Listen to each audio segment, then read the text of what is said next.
Have you ever noticed how some older adults stay sharp and active, while others slowly fade after 65? As we grow older, we hear plenty of talk about slowing down, giving in, and preparing for decline. But what if I told you the exact opposite might be true for you? There are small, often overlooked signs right there in your daily life that quietly whisper, you're built for 100. In this video, we're diving into 8 subtle yet powerful signs that you may be one of the rare few with the strength, habits, and resilience to live past 100. These aren't the obvious things like running marathons or lifting weights at the gym. These are quieter clues, ones that speak more about your wiring, your rhythm, your mindset. Stay with me until the end, because not only will we uncover what these signs look like, but you'll also learn how to embrace and build on them, turning simple habits into lasting strength. These aren't just signs of survival. They're signs of thriving, and they might just change how you see yourself for good. Now, let's get started. Number 1, a deep sense of comfort in solitude. One of the most surprising signs that you might be built for a long, healthy life is how you feel when you're alone, not lonely, but truly at peace. If you find that you rarely feel anxious or unsettled when it's just you and your own thoughts, that's not something to overlook. It's a quiet superpower. Many people spend their lives chasing constant stimulation, avoiding stillness because being alone feels uncomfortable.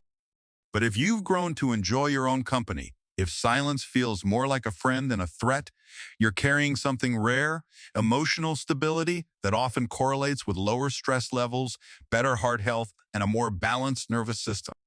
It might show up in small ways. Maybe you enjoy long walks by yourself. Maybe you sit on your porch in the evening without feeling the need to check your phone or turn on the TV. Maybe you've noticed that when others are restless or complaining about boredom, you feel fine just sitting, reflecting, or tending to small tasks around the house. This kind of self-sufficiency, especially emotional self-sufficiency, isn't just about being introverted. It's about being whole. Research shows that chronic loneliness can chip away at physical health, accelerating aging, weakening the immune system, and increasing the risk of cognitive decline. But the kind of solitude we're talking about here is different. It's the solitude of someone who has learned to live from the inside out, someone who's found peace not in the absence of people, but in the presence of self. When others come to you, you're a calm presence. You don't get easily swept into drama or urgency. You listen more than you talk. And when you do speak, people tend to lean in. That centered energy you carry, it's not just attractive, it's protective. It guards you from the kind of emotional chaos that drains the body and shortens life. And the beauty of this sign is that it often develops over time. It's not something you're born with, it's something you grow into. If you're in your 60s, 70s, or even 80s, and you've noticed that being alone doesn't rattle you the way it used to, take that as a quiet victory. It means you've built a strong foundation inside one that doesn't depend on constant validation or distraction. Many of the longest living people across the world, from Okinawa to Sardinia, share this trait. They're deeply content in their routines, spiritually anchored, and emotionally calm.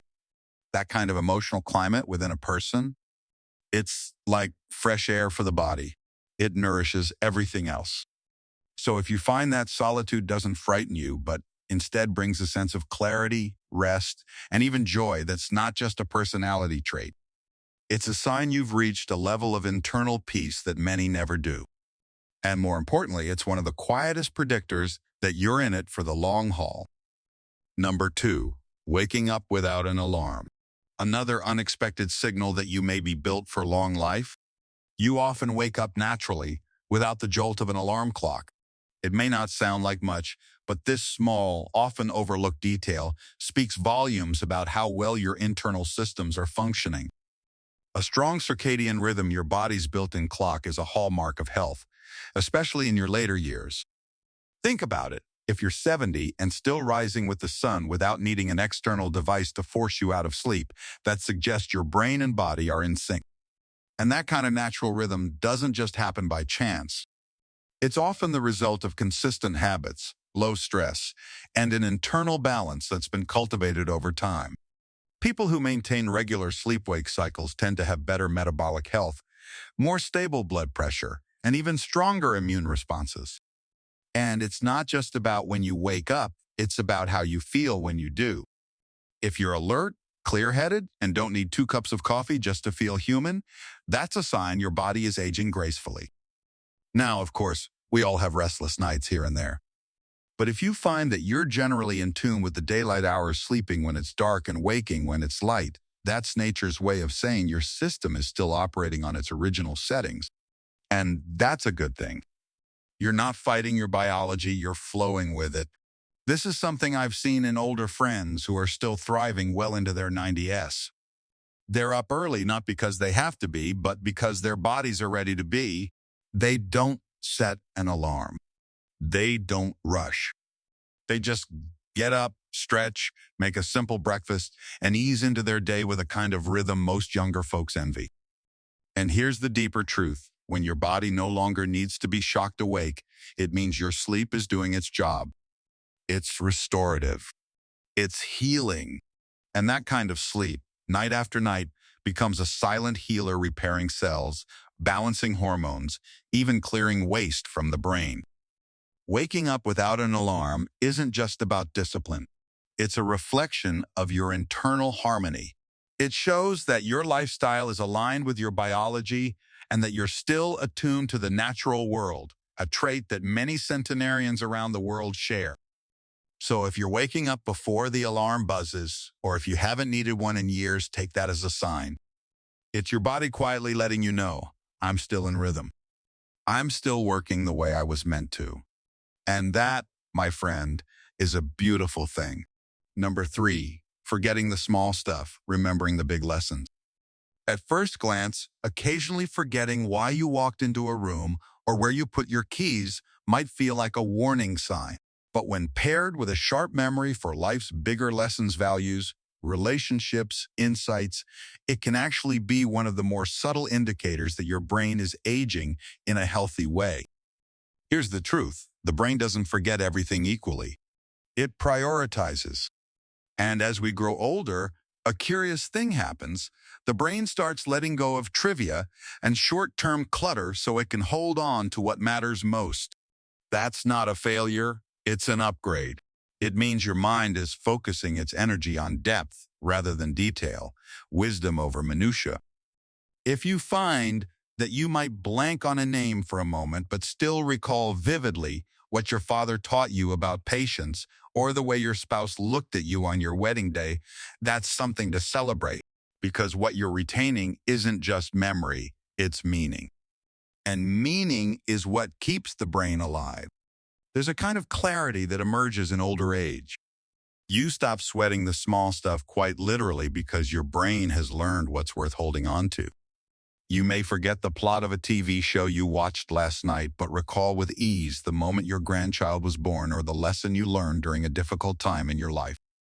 Scientists who study aging and memory have found that this selective preservation of important memories isn't just normal. It's actually protective. People who retain strong emotional and moral memories, even while becoming more forgetful about names or errands, often experience lower rates of anxiety, depression, and even cognitive decline. You may also notice that you're better at seeing the big picture than you were in your youth. You're less reactive, more forgiving, more reflective. That's not just age, it's wisdom.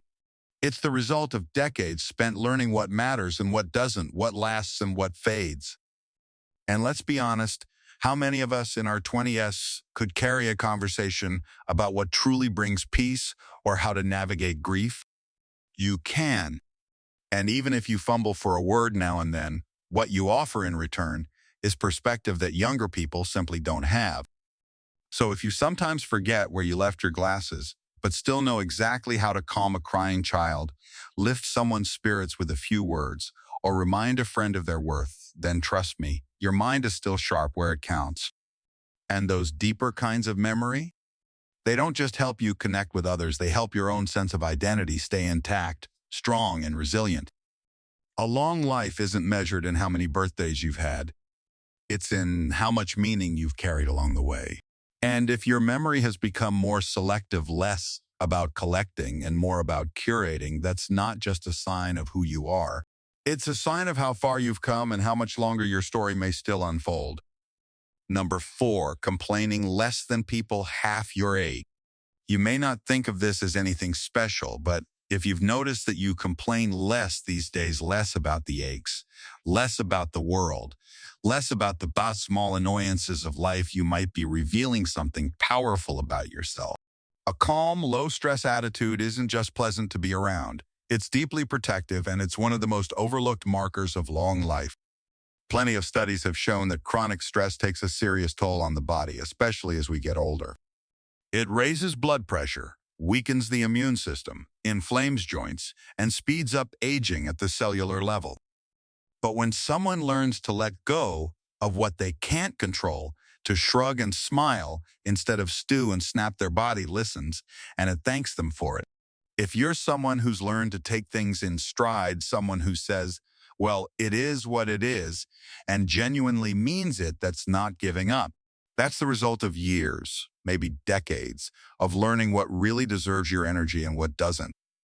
You've probably noticed it too. While others gripe about the weather, traffic, or how things aren't what they used to be, you might find yourself thinking, life's still pretty good. Actually, that mindset, it's rare and it's healing, because negativity wears the body down. It tenses your muscles, steals your breath, interrupts your sleep. But peace, true peace, does the opposite. It opens you up, helps your heart beat steadily, allows your digestion to work better, even supports the repair of damaged cells. The fascinating part? This kind of outlook isn't always something you're born with. In fact, many older adults who live the longest are the ones who've been through hard things, loss, illness, disappointment, but they've come out the other side with perspective. They know what matters and what doesn't. They've seen enough to realize that most of the stuff people stress about just isn't worth it. I remember talking to an 83-year-old man named Harold who had lost his wife, his siblings, and a good portion of his hearing. And yet every morning he sat outside with his coffee, nodded at the sky, and said, "Another good day." That spirit, it's not denial. It's discipline. It's the habit of seeing the good and holding on to it like a lifeline. Now, don't get me wrong. This doesn't mean you never feel sadness or frustration. You're human. But if you find that those feelings don't dominate your life, if you're quicker to laugh than to grumble, and if you've learned how to let things roll off your back, that's more than a mood. That's a survival strategy, one that extends your life in ways most people don't even realize. So if people often tell you you're easygoing, or they thank you for your calm energy, or they say you're someone who just makes things feel lighter, take that seriously. It means you've created a kind of emotional climate around you that's healthy for them and for you. And long after others have burned out from carrying every little frustration, you'll still be walking forward steady and light. Number 5, slower steps, but more mindful movement. If you've noticed your pace has slowed over the years, don't mistake this for decline. In fact, when slower movement comes with greater intention, when each step feels deliberate, balanced, and controlled, it's often a sign your body and mind are working in perfect harmony to protect what matters most: your safety, stability, and independence. Here's what most people miss. Quickness is overrated, especially as we age. Rushing leads to stumbles, but mindful movement leads to longevity. When I see someone in their 70s or 80s taking the stairs slowly but steadily, using the handrail not out of weakness but wisdom, I don't see frailty. I see someone who's mastered the art of self-preservation. This kind of bodily awareness isn't just physical, it's neurological gold. It means your brain is still sending clear signals to your muscles, and your body is still listening. Watch how centenarians move. They rise from chairs with controlled strength. They reach for objects with precise coordination. They navigate crowded spaces with calm awareness. These aren't just habits, they're life-saving skills. The magic lies in what this movement protects you from. A single fall can change everything after 60, But those who live to 100 often avoid these crises through something simple, yet profound: paying attention. When you move mindfully, you're not just preventing injuries, you're maintaining the independence that makes life worth living. And here's the beautiful paradox. This deliberate pace might actually help you outlive your faster-moving peers. Research shows that older adults who move with purpose tend to maintain better cognitive function, as the same brain-body connection that keeps you steady on your feet also helps preserve mental sharpness. So if your steps have become more measured but more meaningful, if you find yourself naturally scanning your environment before you move, if you've developed little rituals of movement like morning stretches or evening walks, don't dismiss these as signs of aging. Celebrate them as signs of adaptation. Your body isn't slowing down, it's getting smarter. Number 6, outliving the doctors who once treated you. There's something quietly profound about realizing that the doctors who once cared for you, your family physician, the specialist who treated your heart, even the surgeon who operated on you decades ago, have since passed on while you're still here. This isn't coincidence. It's resilience in its purest form. Consider what this really means. The medical professionals who once held your health records, who prescribed your medications, who warned you about risks, they're gone. But you've persisted. Your system, your habits, your genes, your choices has outlasted even their expertise. I once met a 94-year-old woman who joked, "I'm on my third cardiologist, the first two retired, and the third passed away last year." Behind her humor was a powerful truth. She had survived not just her health challenges, but the very timeline of the medical establishment meant to treat them. This phenomenon speaks to what researchers call compression of morbidity, the idea that some people experience health problems only very late in life, after decades of good function. If you're in your 70s or 80s and still managing your own medications, cooking your own meals, and keeping your own appointments, you're demonstrating what medicine can't fully explain: a sustained capacity for life. What's especially fascinating is that many people who achieve this weren't necessarily health fanatics. They're often the ones who found sustainable rhythms: the woman who gardened daily, the man who walked to the coffee shop every morning, the couple who prioritized Sunday dinners with family. Their longevity came not from extreme measures, but from consistent, life-affirming patterns. So if you find yourself nodding along to this, if you've noticed that you've outlasted not just peers, but professionals, take a moment to recognize what your body has accomplished. You're not just surviving medical expectations, you're redefining them. Number 7, eating simply, stopping before full. If your relationship with food has naturally evolved to favor simplicity over excess, if you now prefer lighter meals, stop eating before feeling stuffed and find rich foods less appealing, you may have unknowingly adopted one of the most powerful longevity habits observed in blue zones worldwide. This isn't about dieting or deprivation. It's about something far more profound. Your body has learned to listen to its true needs. Where you once might have gone back for seconds without thinking, you now feel satisfied with less. Where rich desserts used to tempt you, you're now content with fresh fruit or a small square of dark chocolate. The Okinawans call this harahachi bu, eating until you're 80% full. Sardinian shepherds practice it instinctively, and countless centenarians across cultures share this trait. They eat to live, not live to eat. What makes this so powerful? When you consistently avoid overeating, you give your body the gift of efficient digestion, stable blood sugar, and reduced inflammation. But beyond the biochemistry, there's something even more important. You've developed a respectful relationship with food where nourishment takes precedence over indulgence. If you've noticed this shift happening naturally as you've aged, if big portions now feel overwhelming rather than appealing, recognize this for what it is: your body's wisdom shining through. You're not losing your appetite, you're gaining intuition.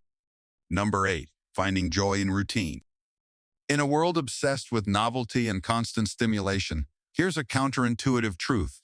Many of the longest-lived people find deep satisfaction in the predictable rhythms of daily life. If you've come to cherish your morning coffee ritual, your afternoon walk, or your evening crossword puzzle, you're tapping into a profound source of longevity. Routine gets a bad reputation as being boring or restrictive, but neuroscience reveals the opposite. Predictable, comforting rituals actually lower stress hormones, regulate our nervous systems, and create a sense of safety that's essential for aging well. Consider how many centenarians structure their days. The Italian grandmother who makes pasta by hand every Wednesday. The Japanese fisherman who checks his nets at the same time each morning. The Icelandic poet who writes 3 pages after breakfast without fail. These aren't ruts, they're rhythms that ground the soul. If you find yourself resisting the modern obsession with constant newness, if you derive genuine pleasure from the familiar, don't mistake this for stagnation. It's actually a sophisticated form of self-care. Your mind and body are telling you what they need, not more stimulation, but more meaning, not more variety, but more depth. The extraordinary gift of aging is this: where youth seeks excitement everywhere, maturity finds wonder in what's always been there. And that shift from chasing to cherishing might be one of the most powerful longevity secrets of all. As we close, I want you to consider this. Longevity isn't about adding years to your life. It's about adding life to your years. The signs we've discussed today aren't just predictors of how long you might live. They're indicators of how well you're living now. If you recognized yourself in these patterns, if you found yourself nodding along to these quiet strengths, then understand this. You're not just growing older. You're growing wiser, more resilient, more attuned to what truly matters. And that, more than any supplement or superfood, is what sets apart those who merely age from those who thrive. Your body has been speaking to you all along in these subtle ways. Now you know how to listen. The floor is yours. Which of these signs resonated most? Share in the comments below and let's continue this conversation. Don't forget to like and subscribe if you found this valuable. Here's to your next 100 years